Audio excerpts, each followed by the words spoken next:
Section 288. Markandeya said, the ten-necked Ravana, excited to fury at the death of his beloved son, ascended his car decked with gold and gems and surrounded by terrible Rakshasas with various kinds of weapons in their hands. Ravana rushed towards Rama, fighting with numerous monkey chiefs, and beholding him rushing in wrath towards the monkey army, Mainda and Neela and Nala and Angada and Hanuman and Jambuvan surrounded him with all their troops, and those foremost of monkeys and bears began to exterminate with the trunks of trees the soldiers of the ten-necked Ravana in his very sight.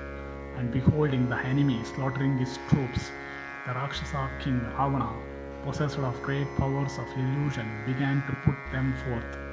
And forth from his body began to spring hundreds and thousands of Rakshasas, armed with arrows and lances, and double-edged swords in hand. Rama, however, with a celestial weapon, slew all those Rakshasas. The king of the Rakshasas then once more put forth his prowess of illusion, the ten-faced, producing from his body numerous warriors resembling Mahabharata. Both Rama and Lakshmana rushed towards the two brothers, and then those Rakshasas hostile to Rama and Lakshmana, and armed with bows and arrows, rushed towards Rama. And beholding that power of illusion put forth by the king of Rakshasas, the descendant of Ikshvaku's race, the son of Sumitra addressed Rama in these heroic words: "Slay those Rakshasas, those wretches with forms like thy own."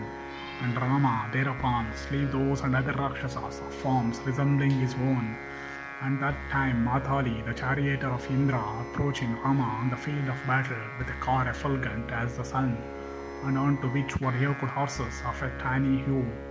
And Mathali said, "O son of Kakutsta's race, this excellent and victorious car, unto which have been yoked this pair of tawny horses, belonging to the Lord of Celestials. It is on this excellent car, O tiger among men, that Indra hath slain in battle hundreds of Daityas and Danavas. Therefore, O tiger among men, do thou, riding on the car driven by me, quickly slay Ravana in battle. Do not delay in achieving this." Thus addressed by him, the descendant of Raghu's race, however, doubted the truthful words of Mathali, thinking this is another illusion produced by the Rakshasa.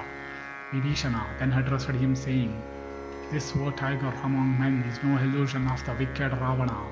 Ascend thou this chariot quickly, for this, O thou of great effulgence, belongeth to Indra." The descendant of Kakutsta then cheerfully said unto Vibhishana, "So be it," and riding on that car rushed wrathfully upon Ravana. And when Ravana too rushed against his antagonist, a loud wail of woe was set up by the creatures of the earth, while the celestials in heaven sent forth a leonine roar, accompanied by beating of large drums. The encounter then that took place between the ten-necked Rakshasa and that prince of Raghu's race was fierce in the extreme. Indeed, that combat between them hath no parallel elsewhere. And Rakshasa hurled at Rama a terrible javelin looking like Indra's thunderbolt, and resembling a Brahmana's curse on the point of utterance. Rama, however, quickly cut into fragments that javelin by means of his sharp arrows. And beholding that most difficult feat, Ravana was struck with fear.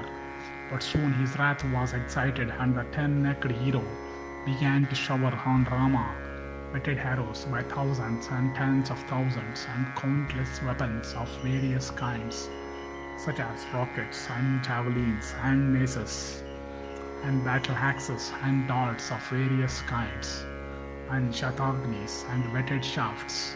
And beholding that terrible form of illusion displayed by the ten-necked Rakshasa, the monkeys fled in fear in all directions. Then the descendant of Kakutsta, taking out of his quiver an excellent arrow, furnished with handsome wings and golden feathers, and a bright and beautiful head, fixed it on the bow with Brahmastra mantra. And beholding that excellent arrow, transformed by Rama with proper mantras into a Brahma weapon, the celestials and the Gandharvas with Indra at their head began to rejoice. and the gods and the Dhanavas and the Kinnaras were led by the display of that Brahma weapon to regard the life of their Rakshasa foe almost closed. Then Rama shot that terrible weapon of unrivaled energy, destined to compass Ravana's death and resembling the curse of a Brahmana on the point of utterance. And as soon, O Bharata, as that arrow was shot by Rama from his bow drawn to a circle, the Rakshasa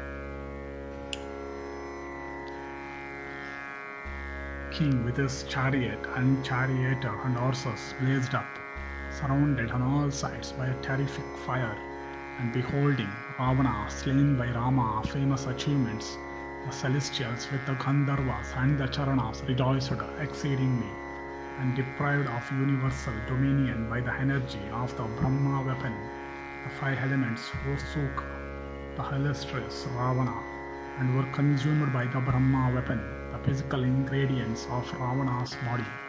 His flesh and blood were all reduced to nothingness, so that the ashes even could not be seen.